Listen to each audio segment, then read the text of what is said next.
सो ये क्लास 12 का एक इंपॉर्टेंट यहाँ पे क्वेश्चन है, हमें क्या करना है, find the principal value of cos inverse minus 1/2। अब जब भी कॉस इनवर्स माइनस 1/2 वैल्यू है तो अंदर माइनस का साइन है, तो कॉस की कुछ प्रॉपर्टी होती है। आपको ये तो पता होगा कि जब भी इनवर्स ट्रिग्नोमेट्रिक फंक्शन ऐसा आता है, हमें यहाँ से इनवर्स मतलब फंक्शन ये जो ट्रिग्नोमेट्रिक फंक्शन होते हैं उनको हटाना होता है ताकि हम प्रिंसिपल वैल्यूज़ की फाइंड कर पाएँ।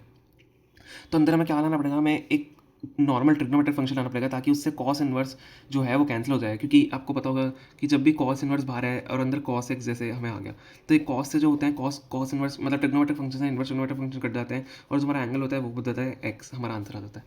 समझ में आया? तो हमें इस टाइप से अंदर उसको लाना पड़ेगा। लेकिन कुछ प्रॉपर्टीज़ होती हैं कॉस में। कॉस की प्रॉपर्टी क्या होती है, जब भी अंदर कॉस कुछ भी कॉस इनवर्स है, कॉस इनवर्स माइनस एक्स हुआ, तो उसका जो होता है हम कैसे लिखते हैं उसको, कॉस पाए माइनस एक्स के टर्म्स में लिखना पड़ता है उसको। ठीक है, समझ में आ गया? कॉस इनवर्स माइनस एक्स जब भी हो तो कॉस पाए माइनस एक्स के टर्म्स में लिखा जाएगा। समझ में आ गया? तो अंदर हमें कॉस पाए माइनस एक्स लिखना पड़ेगा, मतलब कॉस पाए माइनस जो हमारा एंगल है 1/2 हमें लिखना पड़ेगा। तो कैसे करेंगे, देखो कॉस हमारा है यहाँ पे, अब कॉस इनवर्स है, अब -1/2 है, तो अंदर क्या हो जाएगा, कॉस पाए -1/2। समझ में आ गया? कॉस क्योंकि माइनस एक्स है, देखो माइनस एक्स है, तो अगर यहाँ पे माइनस एक्स है तो यहाँ पे हम कुछ माइनस, जैसे कुछ बच्चे सोचेंगे कि माइनस करना तो यहाँ बीच में प्लस क्यों नहीं हुआ, क्योंकि यहाँ पे माइनस एक्स का है। तो माइनस एक्स की जगह हमने क्या डाला है, 1/2 डाला है। माइनस एक्स था ना, माइनस एक्स की जगह ये पूरा माइनस एक्स की जगह हमने समझ लो -1/2 डाल दिया। समझ में आ गया?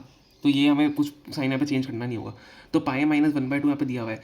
अब देखो आपको पता है कि कॉस 1/2 कब होता है, कॉस 1/2 आपका कब होता है, कॉस 1/2 आपका होता है मतलब उस पर 60 डिग्री पे। ठीक है, कॉस 1/2 60 डिग्री होता है, तो कॉस जो 60 डिग्री होता है π/3 विच इज इक्वल टू 1/2। तो हम यहाँ पे क्या करते हैं, cos inverse cos pi minus 1/2 हमें दिया हुआ है, तो कॉस इनवर्स हमें इसको भी पाई वाली टर्म में चेंज करना पड़ेगा। तो कॉस इनवर्स आपका क्या हो जाता है, कॉस पाए माइनस आप 1/2 की जगह आप क्या डाल सकते हो, π/3। ठीक है, क्योंकि 60 डिग्री पे होता है, तो ये हमें डालना होता है क्योंकि 1/2 कॉस की टर्म्स कब आता है, π/3 पे आता है। समझ में आ गया? तो क्या करेंगे हम, देखो यहाँ से ट्रिग्नोमेट्रिक फंक्शन से इनवर्स ट्रिग्नोमेट्रिक फंक्शन कैंसिल होगा, पाए माइनस π/3 हमारे पास आया है, तो पाए माइनस π/3 आप कैसे लिख सकते हो उसको, सिंप्लीफाई करो, एलसीएम लो, नीचे 3 लो, यहाँ पे 3 जाएगा, 3 पाए माइनस पाए हो जाएगा, विच इज इक्वल टू 2π/3। देखो बहुत सारे टीचर अलग अलग तरीके से कराते हैं, मैंने थोड़ा अलग तरीके से कराया जो मैं जिस तरीके से हम करते हैं। तो 2π/3 इसका फाइनल आंसर आ जाएगा। आपको इस वाली टर्म को कॉस में जो कॉस की टर्म होती है 1/2 जैसे है, तो 1/2 कब आता है, 60 डिग्री पे आता है, तो π/3 मैंने लिख दिया। तो यहाँ पे जैसे √3/2 भी हो सकता था, तो √3/2 का आप क्या लिखते हैं, 30 डिग्री लिखते हैं, विच इज π/6, तो यहाँ पे π/6 आ जाता है, बस यही डिफरेंस होता है। Okay, thank you so much.